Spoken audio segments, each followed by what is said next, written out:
The opening steps are clearly laid out in Trump's plan. First, Israeli forces will immediately cease all military operations in Gaza and withdraw to a line that has been agreed and that is shown in an accompanying map. This withdrawal is presented in the text as preparation, in other words, as a precondition for Hamas to proceed with its own first obligation, which is to release all remaining Israeli hostages in its possession, whether alive or dead. And that has to happen within 72 hours of those first steps, in other words, of the Israeli withdrawal following the formal acceptance by the Israeli government of the Trump plan and the ceasefire agreement. After all that, Hamas fighters will then start laying down their weapons for decommissioning. So far, that's straightforward. What is less straightforward is that an international stabilization force is also meant to deploy in Gaza, and again, immediately. In other words, the very first steps have to be a cessation of Israeli military operations, Israeli withdrawal to an agreed line, and the deployment of an international stabilization force. This deployment, I think, is the primary assurance that Hamas has that once it's given up its leverage, which is holding on to remaining Israeli hostages and holding on to its weapons, rendering it totally defenseless and vulnerable with no leverage. The deployment of international troops and monitors is its best assurance that Israel won't renege on the agreement immediately as soon as the hostages are safely home and as soon as Hamas fighters have laid down their weapons and then reinvade. So it's crucial then that the international stabilization force actually be on the ground in order for Hamas to undertake its initial obligations. After all, we've seen Israeli Prime Minister Netanyahu sabotage one ceasefire negotiation after another.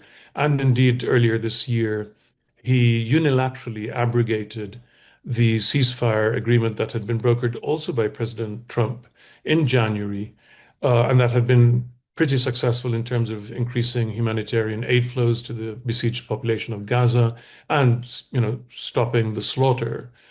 It was Netanyahu who unilaterally canceled that. And so, of course, this will be uppermost on the minds of Hamas leaders and of Palestinians in general. Now, the fact that the international community has signed up to Trump's plan may seem to offer some level of assurance that it'll be difficult for Israel to renege so blatantly on the agreement, and basically be a disincentive for Netanyahu to sabotage the deal. But the Palestinians have had very bad experiences of precisely this kind of situation. In 92, after Israeli forces had besieged the Lebanese capital Beirut for nearly 3 months, the Palestine Liberation Organization accepted to evacuate its fighters from the city in return for reassurances given by the United States of America and other powers that Palestinian civilians, refugees remaining in the city would be unharmed and would be protected. And an international force led by US troops again was deployed in and around West Beirut to ensure this pledge. However, what happened is once the PLO fighters had left, the US president of the day, Ronald Reagan, unilaterally pulled out the peacekeeping troops.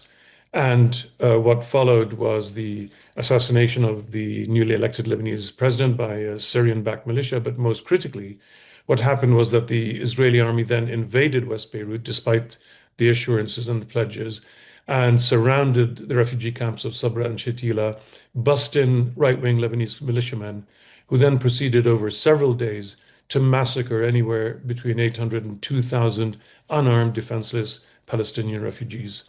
So, with this kind of history in mind, American assurances that aren't backed by clear sanctions against any violating party might not, hold that much weight. So, a key ingredient then for the very first phase of Trump's plan to succeed is the deployment of what has been dubbed a temporary international stabilization force. This has to happen. It has to happen immediately. But we still have no idea of which countries will contribute peacekeeping troops. no idea what the force's mandate will be. Will the force have the right of self-defense? Will it have the right to block Israeli units and forces trying to re-enter parts of Gaza that are now under international protection? Will this force have the right to deny access to the airspace of Gaza by Israeli drones, let alone aircraft? So, what are the terms of engagement? And who will arbitrate or determine when a violation has taken place? We've seen in Israel's ceasefire with Lebanon over the last year that repeatedly Israeli forces have struck targets inside Lebanon. Indeed, almost daily, Lebanese civilians have been denied return to their villages in the border region, despite the ceasefire holding. And Israel has taken unilateral action instead of referring to the international committee led by the US, which is supposed to deal with the ceasefire, monitor it, and receive complaints of violations. So, how do we make sure that this doesn't happen in Gaza as well? That Israel says, yes, we have a ceasefire, but we also have the right to do whatever we want when we see a violation. But last of all, and not least, assembling and deploying an international stabilization force is a major logistical exercise. So it could take weeks, if not months, to assemble it and deploy it fully within Gaza. And that obviously creates a very dangerous period of a vacuum in which Hamas fighters may have laid down their weapons. But will armed clans that have been armed by Israel in the past few months also lay down their weapons? What will prevent them from attacking or killing fellow Palestinians or former Hamas fighters? Um, so there's this vacuum, and this is a vacuum, of course, that could easily lead to claims of violations and therefore be seen as a justification for Israeli re-entry into what you might think of as a liberated zone or internationally protected zone of Gaza. So I think at a minimum, what should happen is something like the deployment of a token force or unit of, say, 90 observers distributed in maybe 10 locations along the new line to which Israeli forces will withdraw in Gaza as a token presence representing the international community and representing the United States in particular, so as to create what in effect is a red line that Israel will be more disinclined to cross or to violate. At an absolute minimum, President Trump must offer sustained attention and stake out a strong political position to deter Israeli Prime Minister Netanyahu from seizing every opportunity he can to claim foul and to restart the war.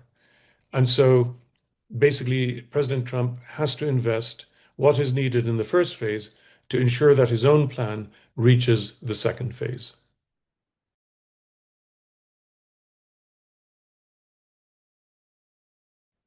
There are striking parallels between Hamas and the government of Israel with regard to the political challenges that each faces.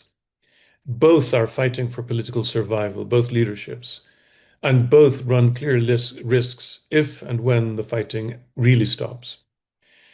At the same time, continuing the war is also degrading the political position and diplomatic position of both sides, whether it's Hamas or the government of Israel.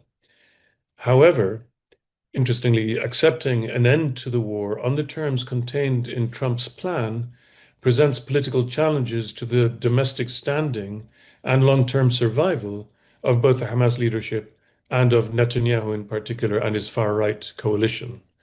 So we've got this catch-22, and that I think is potentially dangerous for the sustainability of this ceasefire and the Trump plan as a whole. Now, a crucial difference here between Hamas on the one side and Netanyahu on the other, and his far-right government, is that both sides can very easily sabotage the ceasefire if they so wish. Both sides can do that extremely easily. But only the government of Israel has the power to make sure that the agreement holds, the ceasefire that is, and that the overall Trump plan proceeds from stage one to stage two, and hopefully ultimately to stage three, which could result finally in Palestinian statehood. Because when Hamas releases its hostages, lays down its arms, it's lost all leverage and it's lost all ability to control events or direct them in any direction. It is anyway the weaker party by far. So it doesn't have the means to ensure success. Israel, however, is in an extremely powerful position, at least militarily, and is in a position to refrain from action or to escalate action. Therefore, it really is incumbent on the government of Israel to ensure that any agreement it accepts officially is then successful, and that it is in a position to make sure that the agreement solidifies, consolidates, and moves forward. So basically, the agreement will succeed if Israel wishes it, and it will fail if Israel wishes it. So again, only sustained attention and pressure for US President Trump can have a material effect on Israeli calculations and the calculations of Prime Minister Netanyahu in particular. And only sustained pressure from key states, such as Saudi Arabia, France, and others, can increase the likelihood that President Trump will remain focused on overcoming all impediments to the success of his very own plan.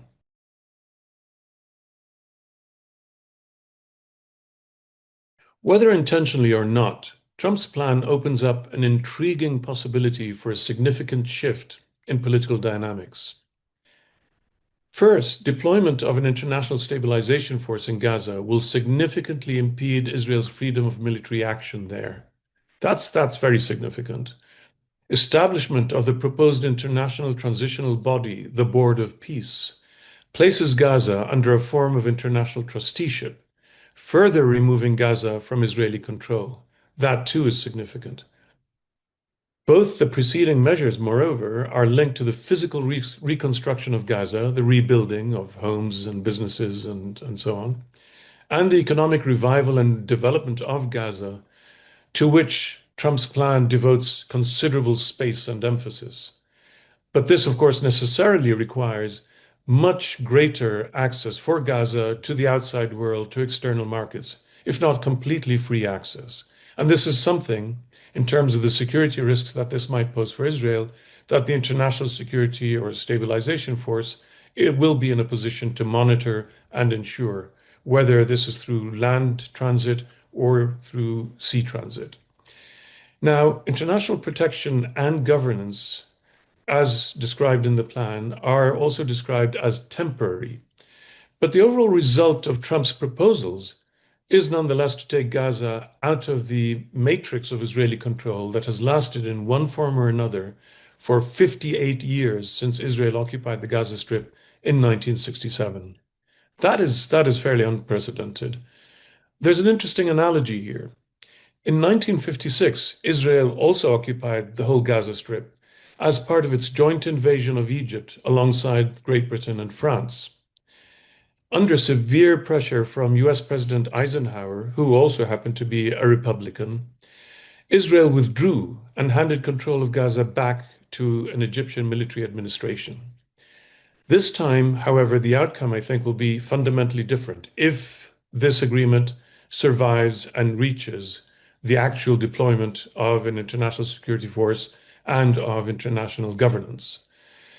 In that case, in the second phase of the Trump plan, not only will Israeli control over Gaza and its freedom of military operation inside Gaza come to an end, but Gaza will be governed on behalf of the Palestinians by an international community that in its majority has already committed formally to Palestinian statehood, and a majority of which has already indeed recognized the state of Palestine.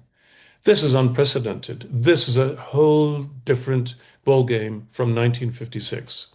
In short, Trump's plan prepares conditions for the first territorial base for a state of Palestine to exist that completely escapes Israeli control. It will only be a matter of time before the international community moves to recognize this de facto situation as de jure, as having legal standing, which additionally opens up the path for admission, full admission of the state of Palestine to the United Nations, which in turn triggers a whole other series of rights and obligations of all states, including the state of Israel. And finally, not least here, shifting the main focus of attention and of contestation for the international community and for the global solidarity movement from ending the war in Gaza restoring peace and security for Gaza and its neighbors in Israel, and shifting the attention to ending Israeli military occupation of the West Bank and reversing its attempted annexation of the West Bank and its annexation of the East Jerusalem. In other words, extending the territorial base of the potentially emerging state of Palestine from its first place, Gaza, into the West Bank, ironically repeating the slogan or the mantra used during the Oslo Accords of 1993, which was Gaza first, Gaza and Jericho first. Here we may have Gaza first, but then the entire focus will become on the West Bank.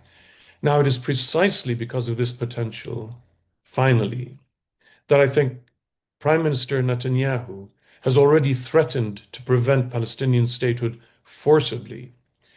Indeed, this is why I expect him to make sure that the ceasefire ends, if necessary, by his own direct sabotage sooner rather than later, because of all the various ambiguities in Trump's plan and of all the various potentials and so on. And although the plan has been accused by many, rightly, I think, in many ways, as being unduly influenced by Netanyahu's added conditions, which President Trump incorporated into the plan. And yet, this element of the plan, which is not an aspirational distant future, this is what happens as soon as the fighting stops. International deployment, international governance over what is supposed to be eventually within, a few months, the entire territory of Gaza to be internationally controlled and ruled and protected. This, I think, is what poses what Netanyahu sees as an existential political threat to himself, to his own ideological aims, to his alliance with his far-right allies. So the question then that remains to be answered, which I will leave open, is how the United States administration and the rest of the international community will respond if indeed Netanyahu does sabotage the agreement and the rest of the Trump plan.